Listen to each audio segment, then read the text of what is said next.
काय बावड्या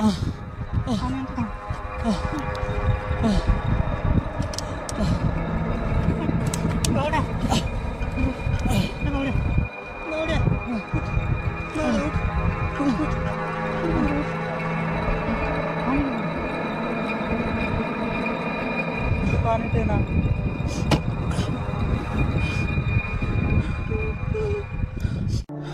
हे बघ, हे सर्व आपल्यामुळे झालं. आपण झाडं तोडली नसती ते सर्व झालंच नसतं. सर्व उजाड करून ठेवलं.